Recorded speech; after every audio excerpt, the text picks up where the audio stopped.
Morning, in Moncton still, but not for long. Just for this little intro. See, for the last 30 days or so, every time I get a super thanks, I've been giving Norton a treat, and yesterday, I forgot. I screwed up. So, I apologize. We have to give him one now. This is for the one I forgot. Sorry. Yep. Okay, that one was good. This one's from Brad, okay? Yeah. Now we're going back to Nova Scotia. We're back. It is Sunday right now. Like, it's Sunday in real life, and probably when this upload comes out, I finally missed a day. I had a bit of an ambitious goal when I got back yesterday to do maybe like a 13, 14 kilometer run, just as a big block to ramp back up from all of the little bit of hecticness of traveling to Moncton with a video unfinished with an appointment all one day. There was no way to get I really just started to kind of like fall behind, and I think I might have been burning the candle at both ends of the stick. Once I got back yesterday, there was just like, my body was like, yeah, Eric, you're not doing anything. You're not getting anything done. You're probably just gonna sleep. So Norton and I went for a walk. I was in here a little bit contemplating doing this, and not one word that came out of my mouth was any sort of coherent. 7 p.m. rolled around, I laid in bed, and I slept till 8:30 a.m. this morning. I think I may have underestimated just how much energy suck I would have from running before BMX night, getting up early to drive to Moncton to try and get a run in before a 6-hour tattoo appointment, going out with friends after that, and then running the next day. Didn't do anything yesterday, and today I'll just listen to what my body is telling me and give it a rest. But again, the thing that freaks me out about taking rest days is, does it throw off the momentum, and do you go back? So I hope I do. We'll see.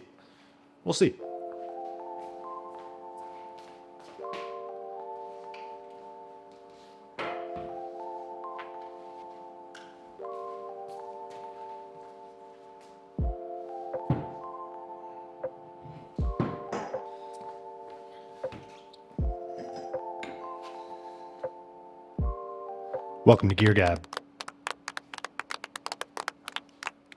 Now, in non-running or bike ride racing related news, I got together with my good friend Corey while I was in Moncton for lunch, and he had mentioned that he had this spare BMX that he was probably never really going to use. And he thought, hey, if you fix this up, this could be another really good contender as a donation bike. If there's someone that's at Mount Edwards that's there every day riding bikes and looks like they could just do better with something better. So I took him up on that.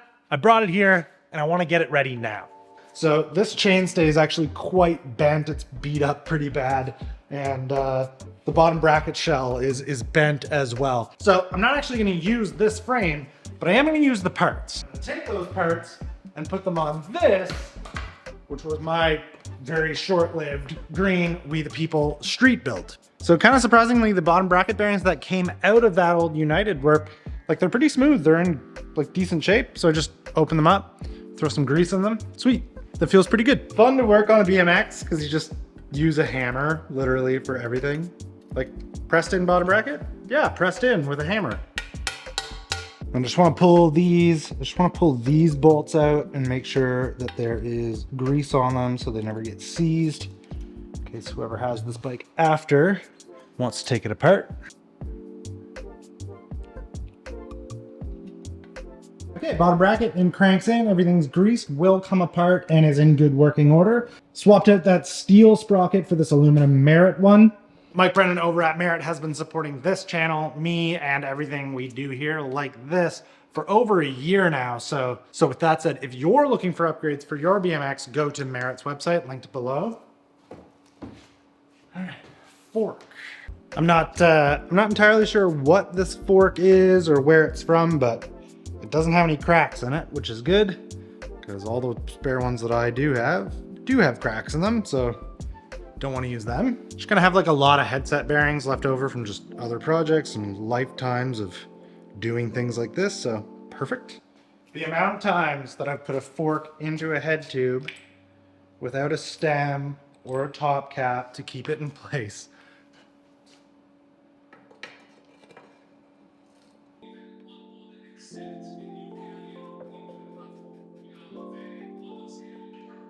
So this front wheel has 2 broken spokes. I'm gonna replace those.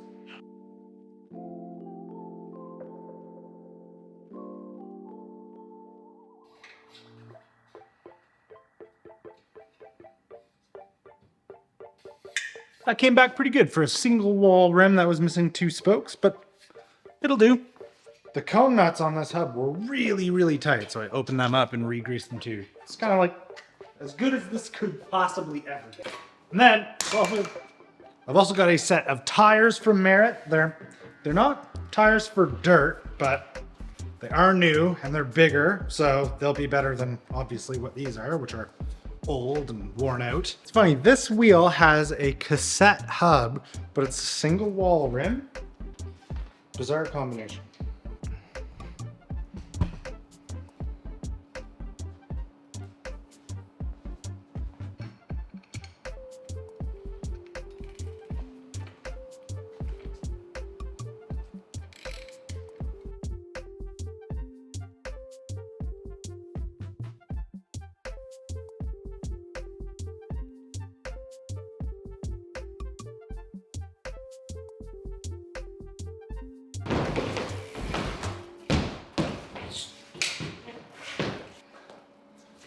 Bottom bracket's not crunchy, everything's pretty tight.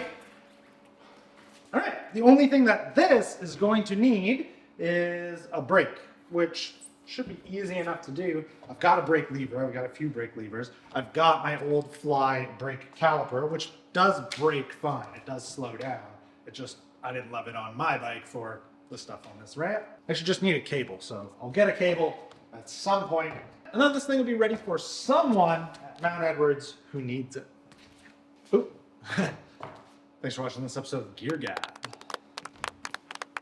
Subscribe for more. Crazy to think we're already January 21st. There hasn't really been a lot of snow here at all, so it feels maybe a little closer than it actually is, but at the same time, one more week, we're February, and then end of March, so 2 months, maybe like 8-9 weeks, we might be up at Mount Edwards digging, reshaping, and getting those jumps ready for dirt jump season. That is crazy. That is so soon. And it's just working on this that made me think of that. And I'm like, that is not that far away. And we were hoping this year that there would be like maintenance funding or even maybe just like a little bit of municipal money to bring in some more dirt to expand or just like refine what we have there already. And we found out that that is not the case. They're saying that it's just on us at this, which is whatever, I guess. It sucks, but you know, we can do it. The hope was that there'd be some funding for us to bring in like 3 or 4 loads of dirt, bring in a machine for a few days and just like, yeah, refine what we had there. We know what we want to improve. We know that we could manipulate the grade a little bit for the way back to the startup, and we could probably add another jump feature there, and it'd be like pretty easy to do. So I'm considering doing like a GoFundMe or trying to figure out a way to raise some funds to make that happen. So if you have any experience with that, maybe a little advice on how to do it, I would appreciate that. Okay. It is good to be back in this view. You know what we're about to do to bring this home. Say it with me. Welcome to Air Cooks. Yes. You want to talk about leftovers? Let's talk about leftovers. We've got, we've got my big wrap here. This is the last of the big wraps. Sad story, I know. I've made this rice. Norton had some already. Put it here on this wrap. So we've got carbs with carbs. Now, this is leftover chili from the giant pot of chili I made. So this is gonna go on here, goes onto the rice in the wrap, and also this This is smoked, I think it's smoked cheddar.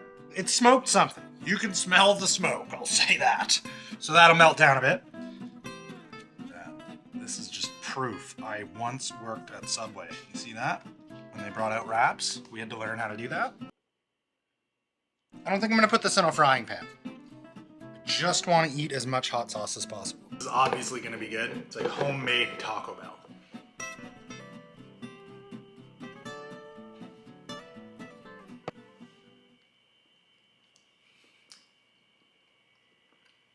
This is the best.